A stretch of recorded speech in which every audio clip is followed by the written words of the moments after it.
Hola a todos, el día de hoy vamos a explicar un poco más sobre la dinámica de los ecosistemas, fluctuaciones y sucesiones. Recordemos que los componentes de un ecosistema son dos, biotipo y biocenosis. El biotipo es el componente físico de un sistema, que puede ser el suelo, el mar o el río, acompañado de factores físico-químicos como la luz solar, la temperatura o la salinidad. La biocenosis es la parte biológica de un ecosistema. Es el conjunto de seres vivos que habitan en un área determinada. Ahora bien, empecemos por los niveles tróficos. Estos están formados por organismos productores, consumidores y descomponedores. Entre ellos se establecen relaciones que dan lugar a las cadenas y redes tróficas. Vamos a presentar algunos ejemplos.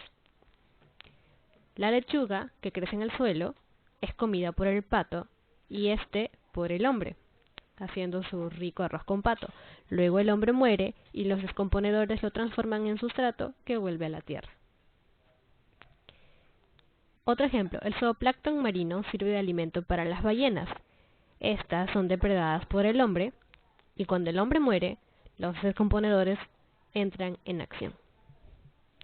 Un siguiente ejemplo, el césped sirve de alimento para las cabras, quienes son comidas mayormente por los lobos, y estos, cuando mueren, los descomponedores del suelo lo desintegran.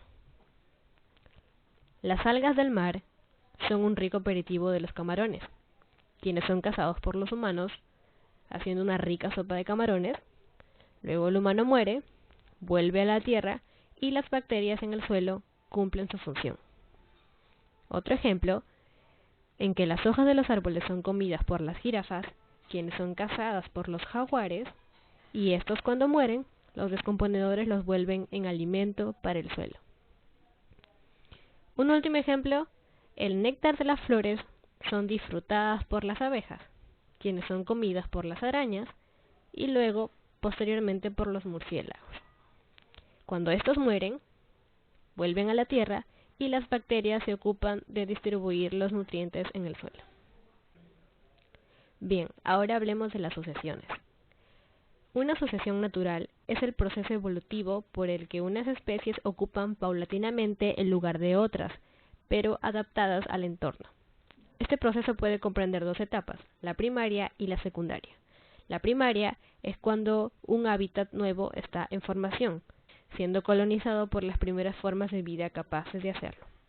La sucesión secundaria es fruto de cambios violentos en las condiciones de un ecosistema existente, es decir, de interrupciones importantes como los incendios, inundaciones, enfermedades masivas, etc. Ahora veremos algunos ejemplos. El desierto del Sahara, lo que hoy es el árido, caliente e inhóspito desierto del Sahara, era una región de sabanas y praderas frondosas con algunos bosques y el hogar de cazadores y recolectores que vivían de una variedad de animales y plantas, sostenidos por lagos permanentes y grandes cantidades de lluvia. Los vientos estacionales traían lluvias cíclicas que mantenían fértil la tierra. Algunos investigadores comparan esta vegetación del Sahara Verde con la actual Serengeti en Tanzania. El Sahara tuvo cuerpos permanentes de agua, sabanas, praderas y hasta algunos bosques. Se dice que se han encontrado fósiles de grandes animales que hoy ya no se ven en vida en el Sahara, asimismo como cocodrilos, elefantes e hipopótamos. Además, se descubrió arte rupestre que representan jirafas en medio del Sahara. En los pocos y muy aislados cuerpos de agua que todavía existen, se encuentran peces de la misma especie, estrechamente relacionados pero sin manera moderna de contacto. Eso sugiere que en el pasado habría existido vías acuáticas que los comunicaban. Yungay. El terremoto de 1970 sepultó los pueblos de Yungay y Ranrairca, cobrando la vida de más de 70.000 personas. El fuerte y prolongado sismo de 45 segundos provocó el desprendimiento del agua y viento del pico norte del Nevado Huascarán, produciendo un alud estimado en 40 millones de metros cúbicos de hielo, lodo y piedras, que medía 1,5 kilómetros de ancho y que avanzó los 18 kilómetros.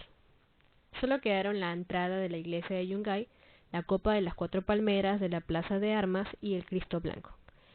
A pesar de las paupérrimas condiciones, la vida comenzó a surgir poco a poco, cuando las plantas y otros organismos empiezan a vivir en las rocas y otras zonas desocupadas con ayuda del viento, la luz, la humedad y las precipitaciones, hasta convertirse a como luce en el día de hoy.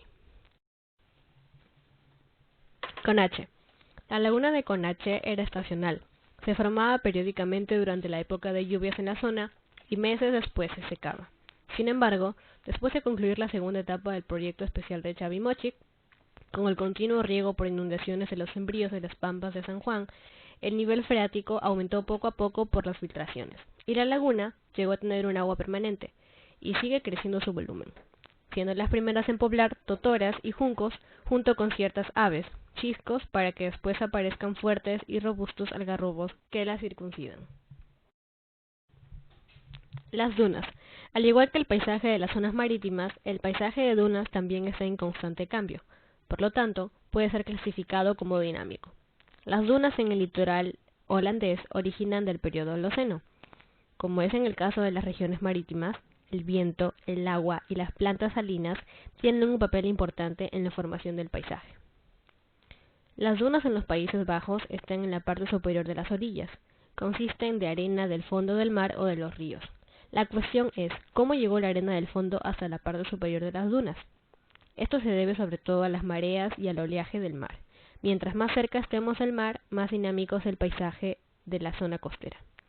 El paisaje cambia debido al mar y el viento. La mayoría de plantas no puede crecer en un ambiente tan salado y dinámico.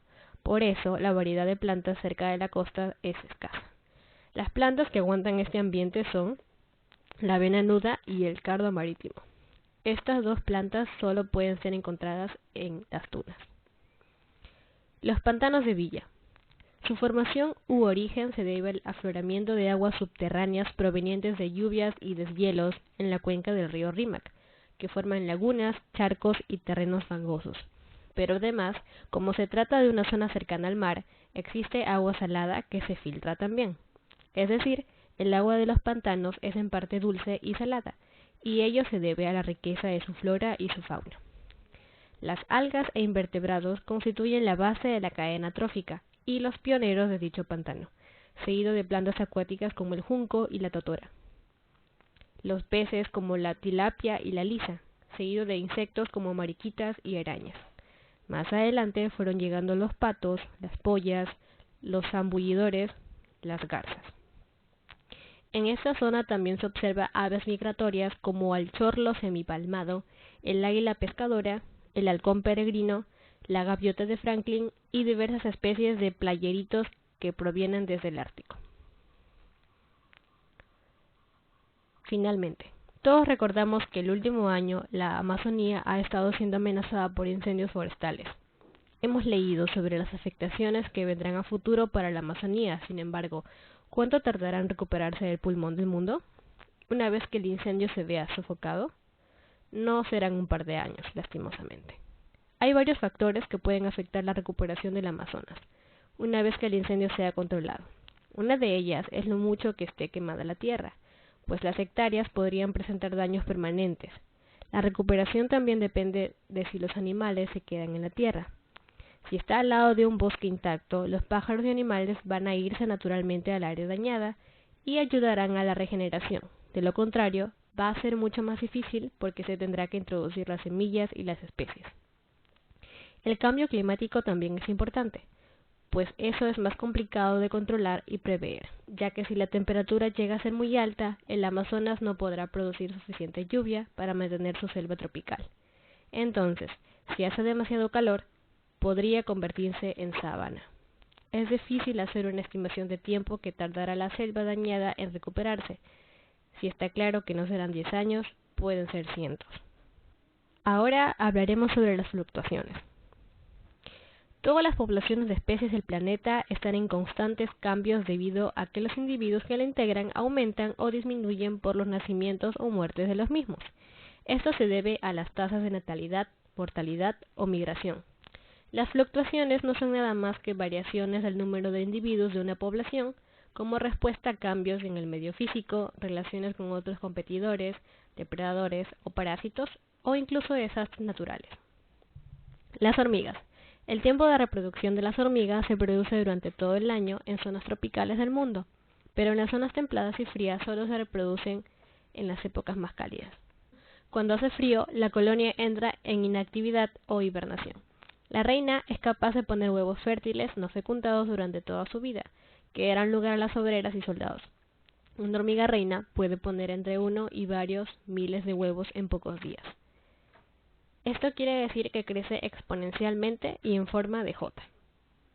Lamentablemente, ellas se ven afectadas por un oso hormiguero que de una aspirada se las lleva a centenares de ellas, regulando la densidad de su población. Los dinosaurios. Dado que los dinosaurios eran ovíparos, se reproducían mediante huevos. La cantidad de huevos que ponía cada especie de dinosaurio podría variar en función del tamaño y las características de cada familia. Había dinosaurios que ponían solo 10 huevos y otros hasta 40, quizá superando el nivel de carga, pero como todos saben, estos fueron extinguidos por la llegada de un meteorito que los arrasó de la faz de la Tierra. El jurel. Este es una especie heterosexual. Su fertilización es externa y su fecundidad parcial se ha calculado entre 10.000 a 160.000 huevos.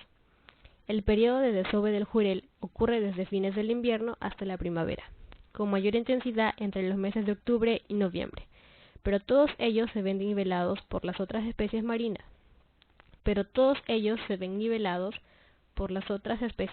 Que viven allí o por la pesca humana diaria. Los pingüinos. Pueden madurar y reproducirse cuando tienen de 4 a 8 años de edad. Todos los pingüinos ponen huevos una vez que la concepción se lleva a cabo. Pueden poner 1 hasta 3 huevos a la vez. Los huevos se incuban por un periodo que varía de 25 a 45 días dependiendo del tipo de pingüino. Tanto el macho como la hembra cuidan de los huevos hasta que estos maduran. Su crecimiento de la población es por temporadas y por eso tiene una forma de S. Los elefantes. Tienen el récord de mayor duración de tiempo desde la concepción hasta que nace la descendencia, que es de 22 meses. Los machos más viejos, de 40 a 50 años de edad, son los más propensos a aparearse con las hembras. Las hembras están listas para reproducirse cerca de 14 años de edad. Los más jóvenes no pueden competir con la fuerza de los elefantes más viejos. Este es un hecho, sin embargo, que tiende a hacer más difícil el aumento del número de elefantes existentes, no sobrepasando la capacidad de carga, creciendo en forma de S. Los tiburones. Cuando hablamos de esos tan temidos animales marinos, podemos encontrarnos con gestaciones que van entre los 12 meses y en algunas especies como hasta 42 meses, que es el caso del tiburón anguila. 42 meses son casi 4 años de embarazo. Este es el récord dentro de la gestación animal. Finalmente, comprender la dinámica de los ecosistemas es importante porque permite conocer el flujo de la materia y la energía, así como la importancia de los factores abióticos y bióticos, no solo como condiciones de la vida, sino también como reguladores de la misma. Muchas gracias.